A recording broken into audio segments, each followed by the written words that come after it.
Shabbat shalom mes chers amis, voilà, on est parachat Vayetze, en l'année 5781, et on peut sortir des premiers psukim de cette paracha un moussard magnifique, quelque chose d'étonnant. C'est marqué, j'y vais, c'est marqué Vayetze Yaakov mi Beersheva, Vayelech Harana. Yaakov est sorti de Beersheva, il est allé vers Haran. Beersheva, c'est l'endroit où se trouvaient les patriarches. La ville où la sainteté rayonnait, la ville où il était facile d'être bon, d'être bien. Et il est obligé, parce qu'il a pris les habits de Esav pour prendre sa bracha, il a pris la peau de Esav en quelque sorte pour prendre sa bracha, et auparavant, ce tzaddik qui était un tzaddik incroyable, ce tzaddik qui était le tzaddik du siècle, puisqu'il passait tout son temps sur les tentes pour étudier, alors s'est trouvé dans une situation dans laquelle son frère n'assumait pas son rôle, alors qu'ils étaient jumeaux, c'est écrit à leur propos, Théomim, mais c'est écrit Tomim en vérité, comme si c'était non pas des jumeaux, mais un jumeau, si je puis dire. Et donc, leur sort était lié. Et Esav s'est dévoyé, est sorti complètement de la voie. Et à partir de ce moment-là, son rôle a dévolu à Yaakov. Yaakov, désormais, est à la fois Yaakov et Esav. Et donc, il va devenir Israël. Et à Yaakov et Esav. Et donc, il quitte un endroit de Gdusha et de sainteté parce qu'il doit aussi assumer les obligations et faire les réparations que son frère aurait dû faire, son frère Esav. Et sa avoda n'a pas, son travail dans le monde, celui d'Esav, n'a pas été agréé par Akadosh Baruch Hu. Il ne voulait pas son travail. Il ne voulait pas que la manière dont Esav prenait sa vie dans le monde matériel et la réparation qu'il était censé faire dans ce monde-ci soit accomplie par Esav, parce que Esav était trop avarian, c'était un homme trop bas. Donc ça ne pouvait pas fonctionner avec lui. Et donc le voilà parti de Beersheva pour aller vers Haran, un endroit de perdition, Laban là-bas, le frère de Rivka, le père des futures femmes de Yaakov, est le pire des hommes qui puisse exister. Le pire des hommes.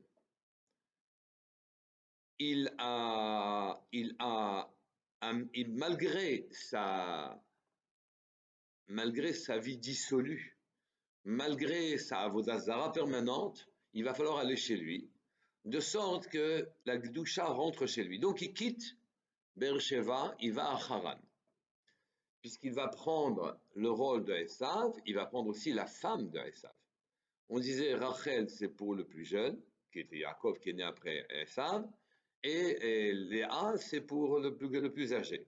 Donc là-bas, en prenant sa avoda et celle de Esav, il va prendre naturellement les femmes qui vont l'aider à accomplir sa vie sur terre. Et Rachel et Léa.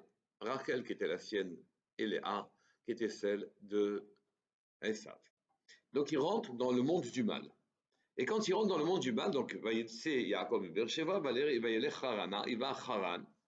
Vayivga bamakom, Vayalen sham, ki ba hashemesh, Vayikach mavna makom, וכולי, וישים ראשותיו, וישכב במקום ההוא. Sur le trajet, Vayivga bamakom, il a rencontré Hamakom, l'endroit. Alors naturellement, l'expression est étonnante, il a rencontré l'endroit. Qu'est-ce qu'on veut dire par il a rencontré l'endroit? On veut dire que l'endroit, c'est the endroit, l'endroit du monde, oui. En fait, le monde est pour nous notre endroit. Il nous donne tout ce dont notre vitalité a besoin. Nous avons besoin d'air, nous avons besoin d'eau, on a besoin d'avoir un sol sous les pieds, le ciel au-dessus de la tête, on a besoin de se nourrir, de se vêtir, de travailler, on a besoin de mille et une choses, et notre monde, notre rolam, oui, nous fournit tout ça. Après une liste à doute, après un travail, mais il nous fournit tout ça. Mais maintenant, Hamakom, dans l'endroit, oui, l'endroit, c'est en quelque sorte l'endroit du monde. Donc le monde est notre endroit à nous, il nous fournit toute la vitalité, et Hamakom, c'est Hachem lui-même, qui est l'endroit du monde. C'est l'endroit qui fournit toute la vitalité au monde en question. Je m'expliquerai un petit peu plus tard. Mais je continue dans le passage. Vayivga bamakom, vayalen sham. Il a rencontré l'endroit. Vayalen sham. Donc il a rencontré Hachem. Sur son trajet, il a rencontré Hachem. Il allait vivre une nouvelle vie. Il va faire un vœu naturellement que si tout se passe bien et qu'il revienne Béchalom chez ses parents et qu'il réussisse à Avoda, en quelque sorte tout son travail, et qu'il réussisse sa vie, bien que cette fois-ci soit chargé de la vie de son jumeau Esav, alors il rencontre Hachem là-bas pour lui faire, il a fait un vœu devant lui, donc Vayalen Sham, et il a décidé de se coucher là-bas. Pourquoi qu'il va à Shemesh? Parce que le soleil s'est couché. Mais l'expression est étonnante. Le soleil se couche, se dit en hébreu, Shiatahama. Il aurait dû être écrit Ve'ashemesh Shaka. Il s'est couché. C'est écrit Ve'ashemesh Ba. Oui. Et naturellement, s'il s'est couché, ça ne peut pas vouloir dire autrement que le soleil s'est couché. Mais c'est écrit, et le soleil vient ou est venu. D'accord? Rachid dit, ce n'est pas la conjugaison qu'on aurait dû avoir. Et qu'est-ce qu'on veut dire par ce soleil vient et est venu, et qu'il a décidé de séjourner là-bas? Le José Miloublin, il s'appuie naturellement sur cette expression, en disant, en citant deux Gmarot. D'abord, il y a la Gmara Brachot, si mes souvenirs sont bons, la Gmara Brachot, Daf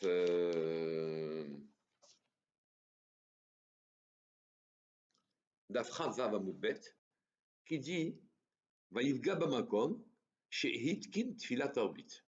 C'est marqué, c'est Abraham a fait la tfila de Shacharit et Yitzhak lui a institué la tfila de l'après-midi, celle de Mincha, et Yaakov lui instituera la tfila du soir arbit, ce qui est normal, puisque il sort de Beersheba et il va connaître le monde difficile, le monde dur, oui.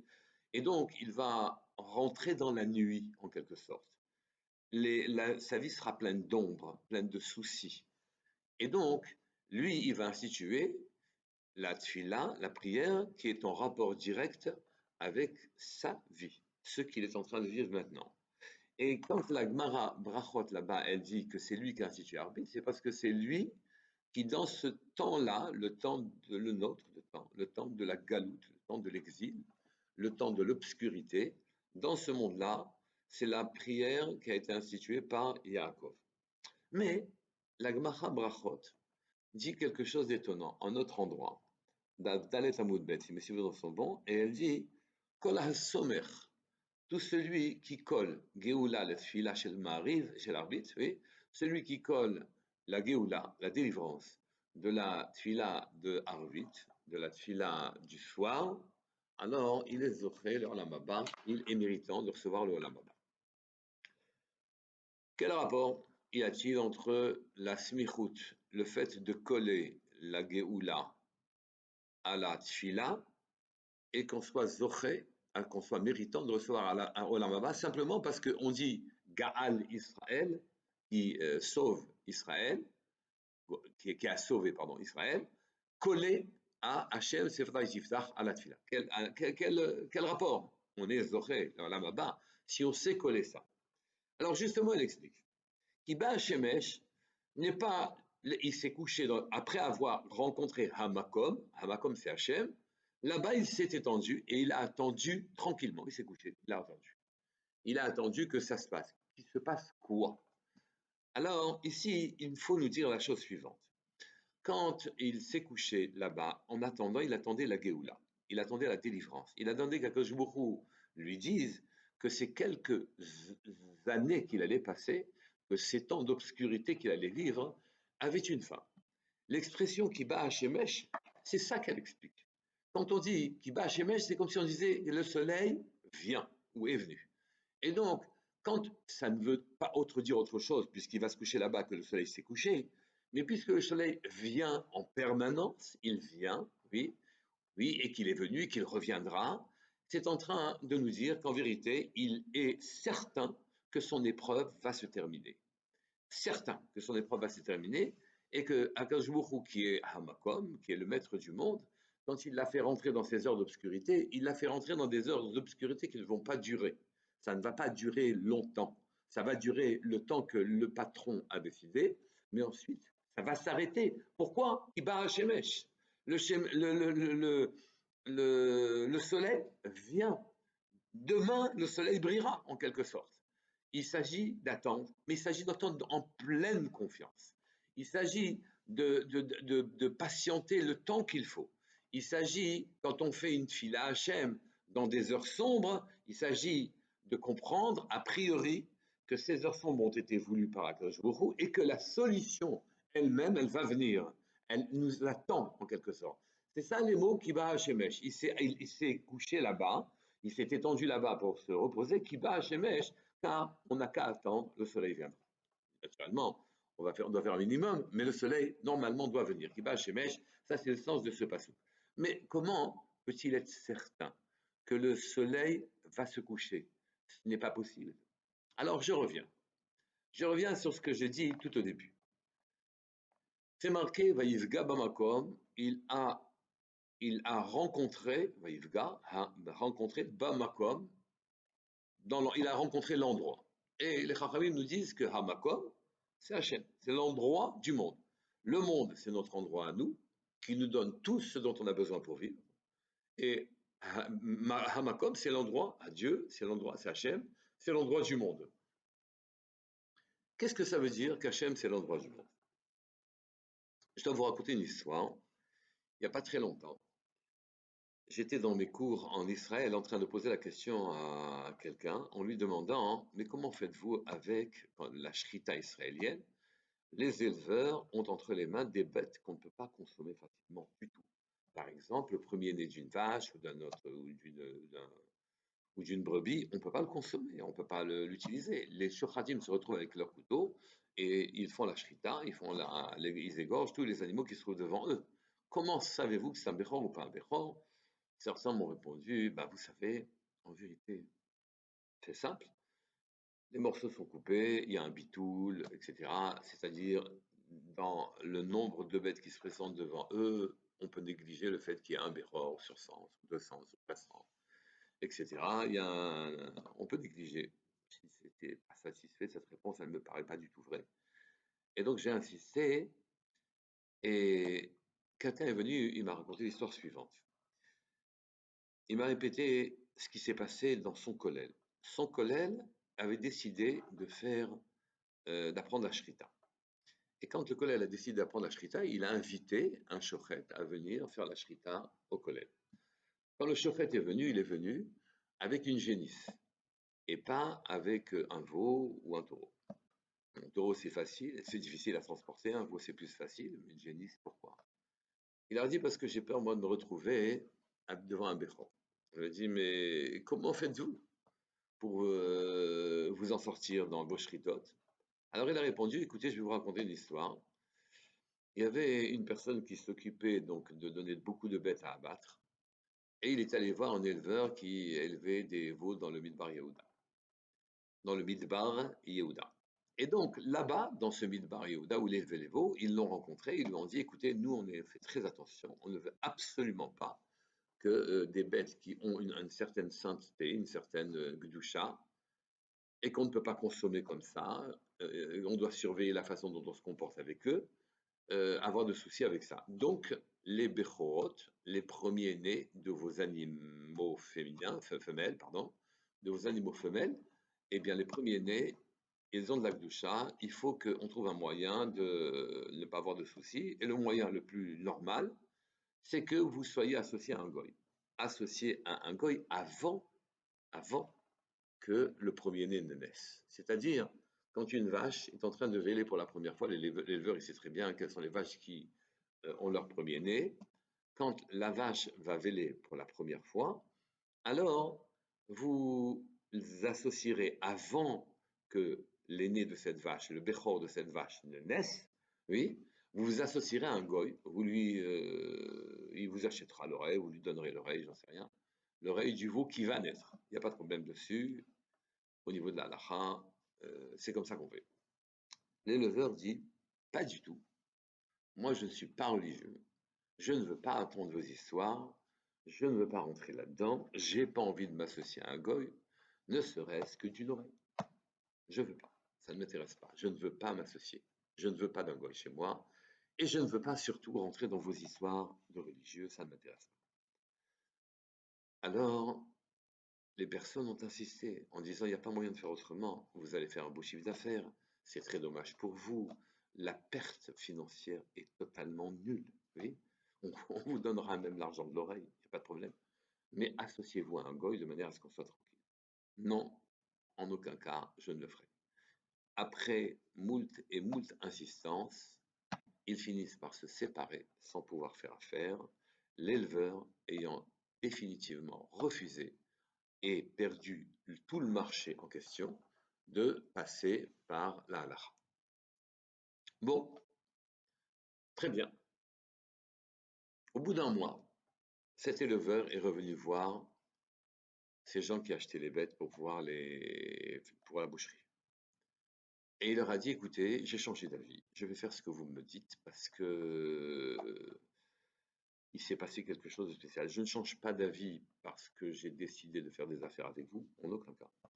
Je change d'avis parce que il s'est passé quelque chose chez moi que j'ai beaucoup de mal à m'expliquer.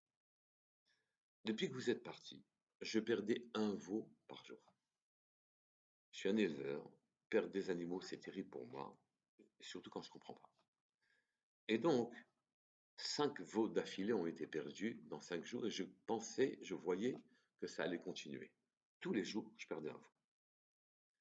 Et quand je perds un veau et que je respecte au moins l'abattage rituel, je ne veux pas rentrer avec des trucs d'association, et alors à ce moment-là, il ne me reste plus qu'à jeter le cadavre dans le désert et les hyènes mangent le cadavre en question.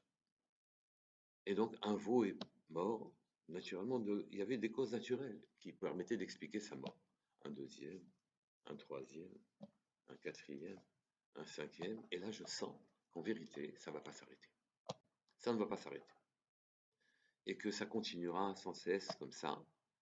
Donc je suis parti réfléchir, je me suis mis donc à l'orée du désert, j'ai vu là où j'ai jeté mes animaux pour qu'ils soient dévorés par les hyènes, et effectivement, on en a là-bas, 4 des 5 bêtes étaient dévorées par les hyènes. Naturellement, elles font leur repas très rapidement. Mais il y a une bête qui n'a pas été touchée. Alors je me suis penché vers la bête en question, j'ai regardé son numéro d'immatriculation et j'ai vu que c'était un béhor. Les hyènes n'ont pas voulu toucher le béhor. Et je me suis dit, mais moi, je ne veux pas faire de distinction entre un béhor et un non-béhor. Et la hyène, les hyènes font cette distinction. Les hyènes remarquent qu'il y a une gdoucha ici, qu'il n'y a pas dans les autres animaux. Et moi, je ne remarque pas ça. Et puis, de toute façon, ça ne me plaît pas de perdre un animal par jour. J'ai compris qu'ici, je suis devant une histoire particulière et que si je voulais qu'il ne m'arrive plus ce type de souci, il valait mieux que je modifie mon comportement. C'est la raison pour laquelle je suis devant vous aujourd'hui. Effectivement, donc il a fait tchouva. Effectivement, il a décidé de faire affaire avec eux et d'identifier naturellement et de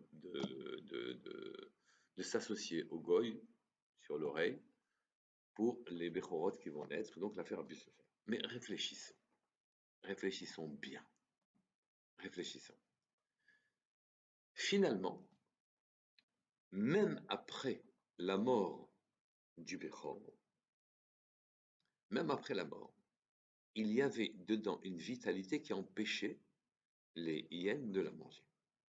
C'est-à-dire que si je faisais un binyanav, je généralisais, j'extrapolais, je vois qu'en vérité, tout est animé par Hachem. Hamakom, c'est l'endroit du monde, comme le monde est notre endroit à nous. Et le monde nous anime en nous fournissant tout ce dont nous avons besoin. Et Akadosh Baruch Hu fournit au monde entier, oui, tout ce qu'il a besoin. En fait, le Olam, le monde, n'est qu'un écran pour que Akadosh Baruch Hu porte le monde. On dit que le monde il est suspendu, l'univers est suspendu à l'blima, sur rien. Il est dans un espace vide et il est en l'air. L'univers est en l'air, en quelque sorte. Et autour de nous, il y a le vide. Le vide, pourquoi? Parce qu'on n'est pas capable de comprendre ce que c'est ce vide, car ce vide n'est pas vide. Ce vide, c'est Hachem. C'est ce qui entoure et qui donne vie à ce monde-là. C'est pour ça qu'on appelle Hamakom, c'est le véritable endroit, qui est l'endroit de l'endroit, l'endroit du monde, et qui fournit la vie au monde entier. Et il a fourni donc, et le monde n'est qu'un écran de Hachem, le temps qu'on prenne conscience que la véritable vitalité, que le monde, c'est Hachem. Donc, Yaakov Avinu s'est approché d'Hachem. Quand il est sorti de la ville de Gdusha et qu'il avait désespérément besoin de comprendre ce qui se passait, de s'appuyer sur, du sûr, de s'appuyer Be'emouna, et que dans cette fila, désormais, il est certain que celui qui dirige le monde va le sauver. Donc il existe, premièrement, et que deuxièmement, il va le sauver. Et que ce Hamakom, l'endroit du monde, Hachem, a donné de la vitalité à tout le monde, et à tel point que même des hyènes ont fait une différence entre un Bechor et un animal qui n'est pas Bechor. Et que tout le monde entier est animé par Hamakom, par Hachem, et donne de la vitalité, à tel point qu'il en a tout dans le monde, à tel point qu'il en est resté, même dans un animal mort.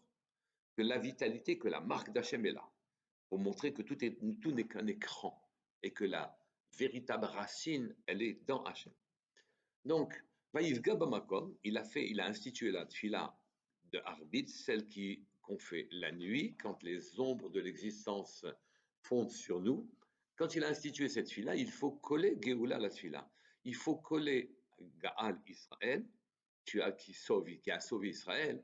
Ces mots-là qui donnent tout mon bitachon, toute ma émouna, elle est mise dans le fait que Hachem, c'est lui qui a en main toute la vitalité du monde. Et si c'est lui qui a en main toute la vitalité du monde, alors à ce moment-là, évidemment, que si je pense ça très profondément et que je colle ma tfila à ce sentiment que même les ombres ne sont ici que passagères, parce qu'Hachem les a souhaitées pour que je fasse un certain travail et qu'à ce moment-là, je puisse réparer ce que je dois réparer et qu'ensuite le soleil va briller, qui bat Hachemesh, le soleil va briller ensuite. Pourquoi? Parce que le patron, c'est lui qui dirige tout. Alors à ce moment-là, ma tfila ne peut que être exaucée. À ce moment-là, j'ai rempli mon rôle dans le monde. J'ai en quelque sorte retiré le voile matériel qui cache la véritable vitalité des choses. Et en prenant cette conscience-là, je me suis grandi. Il va essayer, Yaakov Avinu, pendant les 20 années qu'il va passer chez Laban, et après aussi, car d'autres épreuves l'attendront aussi, il va essayer de se coller à Hamakom, non pas au Makom, mais à Hamakom, non pas à l'endroit au monde, mais à l'endroit même du monde. Et à ce moment-là, il va déployer et recevoir la hashpa'a, les influences bénéfiques dont il bénéficiera dans tout le courant de sa vie, à telle enseigne que c'est de lui que sont nées toutes les racines du clan d'Israël, toutes les tribus du clan d'Israël. Et naturellement, on souhaite à nous tous, puisque vous voyez, il fait nuit, je vous fais cette Torah dans la nuit, que nous saurons coller notre tfila de la nuit, le Shemot Yesod de l'année, à Gaal Israël, avoir en cœur, dans le cœur, dans la tête, très clairement, que c'est Akadosh Baruch Hu lui-même qui maîtrise tout, et donc même les ombres de la nuit sont passagères, elles vont nous sauver, le soleil va briller très rapidement. Shabbat Shalom Mevorach, Kol Tov.